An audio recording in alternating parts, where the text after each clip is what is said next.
Students, आज मैं आपके लिए कुछ ऐसे प्रश्न लेके आई हूँ जो बीएड एग्जाम, चाहे वो थ्योरेटिकल एग्जाम हो चाहे प्रैक्टिकल एग्जाम हो, दोनों में ही अक्सर पूछे जाते हैं।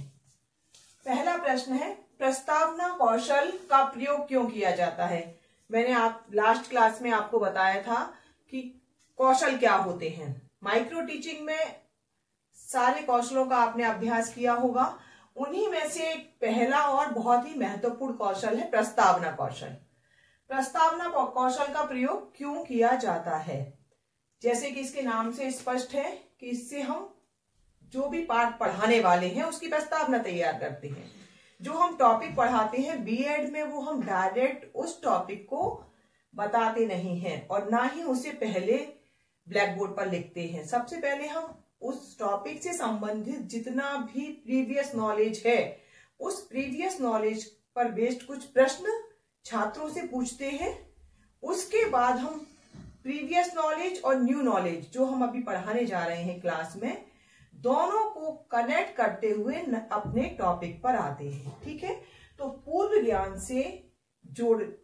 से जोड़कर नए ज्ञान को बताने के लिए हम प्रस्तावना कौशल का प्रयोग करते हैं। और ये कब किया जाता है? ये पाठ के सबसे प्रारंभ में, जब आप क्लास में पढ़ाने जाते हैं तो स्टार्टिंग में आप प्रस्तावना कौशल का ही प्रयोग करके अपने टॉपिक पर आएंगे। दूसरा है, श्याम पट पर किस अंश में खड़े होते हैं, किस एंगल से खड़े होकर हम ब्लैक बोर्ड वर्क करते हैं। देखिए, जैसे कि अभी हमने कौशलों की बात की है टीचिंग स्किल की, टीचिंग स्किल में एक ब्लैक बोर्ड स्किल भी होती है। ब्लैक बोर्ड के बिना किसी भी कक्षा में शिक्षक प्रभावी ढंग से नहीं पढ़ा सकता है। ठीक है, तो हमें ब्लैक बोर्ड पर खड़े होने के लिए, ब्लैक बोर्ड पर प्रभावी तरीके से कार्य करने के लिए कुछ बातों का ध्यान रखना पड़ता है। उसमें एक ये भी बात महत्वपूर्ण है कि आप ब्लैक बोर्ड पर कैसे लिखते हैं। लिखने का तरीका हमेशा तिरछा होता है। इस तरह से हम जब 45 डिग्री के एंगल से लिखेंगे, कितने एंगल से खड़े होते हैं? 45 डिग्री के एंगल से। ये 90 डिग्री एंगल इस तरह से। इससे क्या फायदा है? टीचर को भी दिखाई दे रहा है ब्लैक बोर्ड का और सामने स्टूडेंट भी उसे आराम से देख सकते हैं, जिससे टीचर उसके ब्लैक बोर्ड के सामने नहीं आएगा।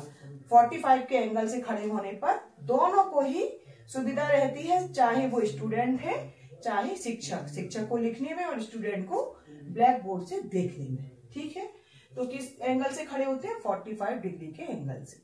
ठीक, अगला है मनोविज्ञान क्या है। मनोविज्ञान बीएड पाठ्यक्रम में एक मनोविज्ञान विषय, अब आप किस यूनिवर्सिटी में हैं, आपके यहाँ वो किस पेपर में है, फर्स्ट सेकंड थर्ड फोर्थ में किस में सम्मिलित किया है, लेकिन किसी भी टीचर को बनाने के लिए सबसे पहले मनोविज्ञान का उसे ज्ञान दिया जाता है। क्योंकि मनोविज्ञान क्या है? मनोविज्ञान व्यक्ति के, मानव के व्यवहार का अध्ययन होता है। नाम से स्पष्ट है कि मन का विज्ञान, ऐसा विज्ञान, वह विज्ञान जिसमें व्यक्ति के मन का अध्ययन किया जाता है।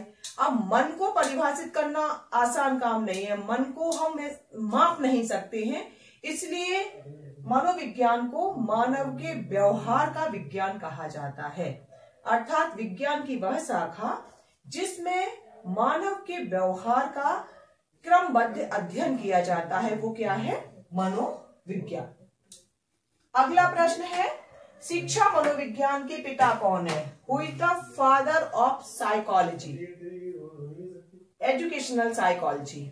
ठीक है, एजुकेशनल साइकोलॉजी के पिता किसे माना जाता है? थॉर्नडाइक को।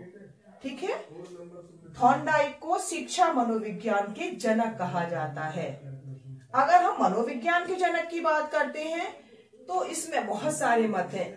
कहीं कहीं विलियम जेम्स को माना जाता है, बहुत सी जगह ऐसा उल्लेख मिल जाएगा कि विलियम जेम्स को मनोविज्ञान का जनक माना जाता है।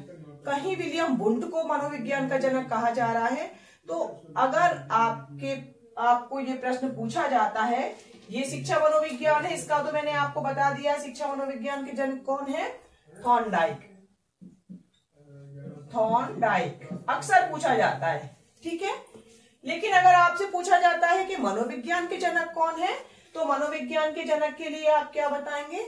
ऑप्शन देखेंगे, अगर ऑप्शन में विलियम जेम्स दिया है तो आप उस पर टिक लगाएंगे, अगर वो दिया है विलियम वुंड दिया है तो आप विलियम वुंड पर टिक लगाएंगे। ठीक है, वो सही माना जाएगा। ये आपके ऑप्शन पे डिपेंड करता है क्योंकि दोनों का ही उल्लेख कहीं ना कहीं मिलता है। ठीक है, अगला है कि सामान्य मनोविज्ञान में किसका, सामान्यतः मनोविज्ञान में किसका अध्ययन किया जाता है? जैसा कि मैंने अभी इस प्रश्न में बताया था आपको, थर्ड वाले क्वेश्चन में, कि मनोविज्ञान क्या है? मानव के व्यवहार का अध्ययन है। अब मानव के व्यवहार में और क्या क्या सम्मिलित हो सकता है? मानवीय व्यवहार, उसके अनुभव जो वो रोज के अनुभव लेता है, फिर उसकी मानसिक प्रक्रिया जो वो सोचता है, विचार करता है, उन सभी का क्रमबद्ध अध्ययन मनोविज्ञान के अंतर्गत किया जाता है। अगला प्रश्न है बुद्धि लब्धि का फॉर्मूला क्या है? देखिए, बुद्धि लब्धि जिससे व्यक्ति की बुद्धि का मापन होता है, ठीक है, उसे हम क्या कहते हैं? बुद्धि लब्धि। क्या फॉर्मूला होगा उसका? मानसिक आयु और अपॉन वास्तविक आयु into 100।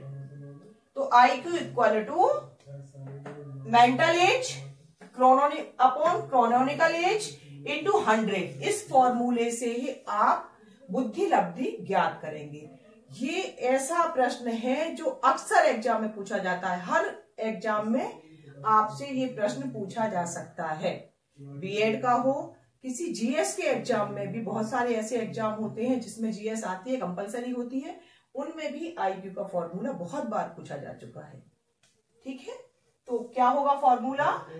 Mental age upon chronological age into 100।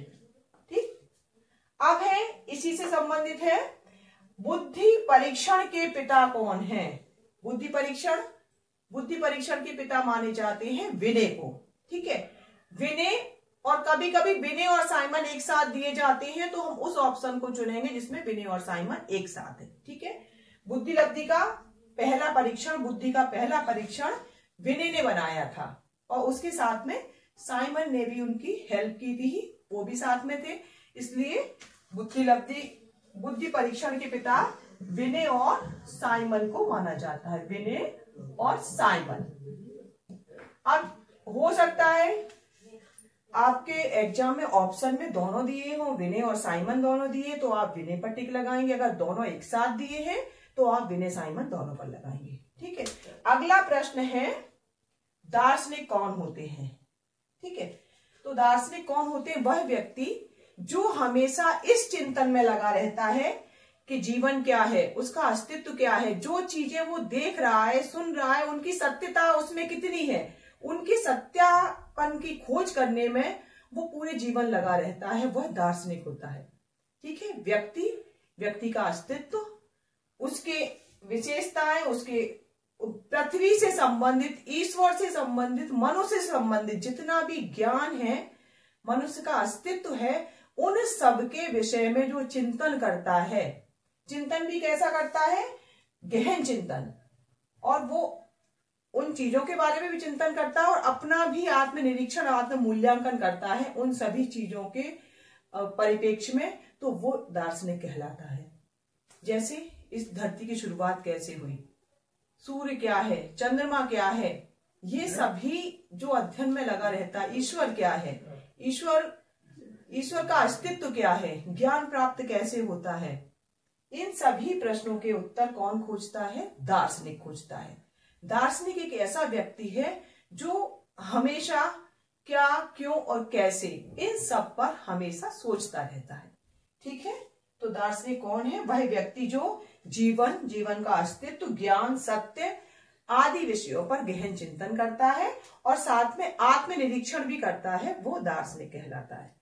ठीक, इसके बाद में एक प्रश्न और बीएड परीक्षाओं में पूछा जाता है, बीएड परीक्षाओं में, और ये सामान्य ज्ञान का भी प्रश्न है कि सर्व शिक्षा अभियान क्या है और ऑपरेशन ब्लैक बोर्ड क्या है और ये किस स्तर के होते हैं। ठीक, देखिए, सर्व शिक्षा अभियान 2001 में शुरू किया गया था और इस अभियान का ये उद्देश्य था कि देश के सभी बालक बालिकाएं विद्यालय में शिक्षा प्राप्त करने जाएं, यानी विद्यालयों में प्राथमिक शिक्षा में नामांकन को बढ़ाना इसका उद्देश्य था। प्रत्येक बालक बालिका को स्कूल तक ले जाना, सभी को शिक्षा से जोड़ना, सभी को प्राथमिक शिक्षा दिलाना, ये इस शिक्षा का उद्देश्य था। और ये कब शुरू हुई थी? 2001 में। और ऑपरेशन ब्लैक बोर्ड क्या है?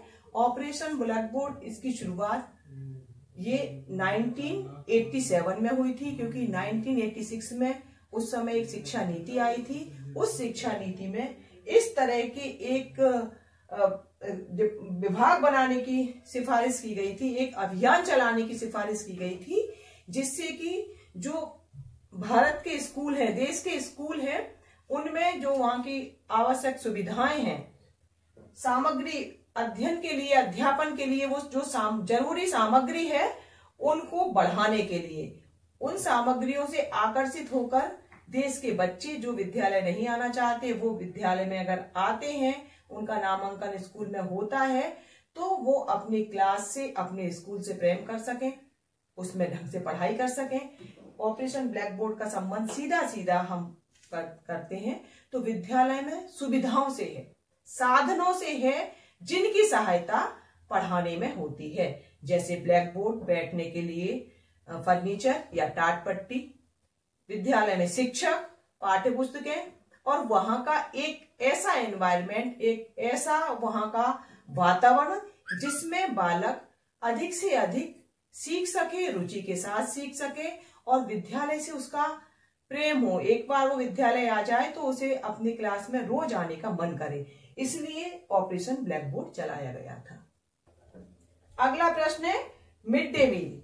मिड डे मील का नया नाम क्या है? मिड डे मील से आप सभी परिचित हैं कि जो मध्याह्न भोजन विद्यालयों में दिया जाता है, उस योजना को मिड डे मील योजना कहते हैं। इसका आधुनिक नाम है प्रधानमंत्री पोषण निर्माण योजना।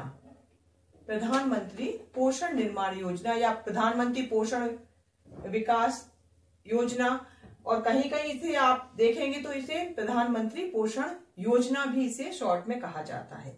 तो ये सारी ऐसी चीजें हैं, ऐसे प्रश्न हैं जो बीएड थ्योरेटिकल एग्जाम में, प्रैक्टिकल एग्जाम में तो पूछे ही जाते हैं। इनके अलावा बहुत सारी परीक्षाओं में इन प्रश्नों को पूछा जाता है। तो आपको ये समझ में सभी आ गए होंगे। तो आज के लिए इतना ही।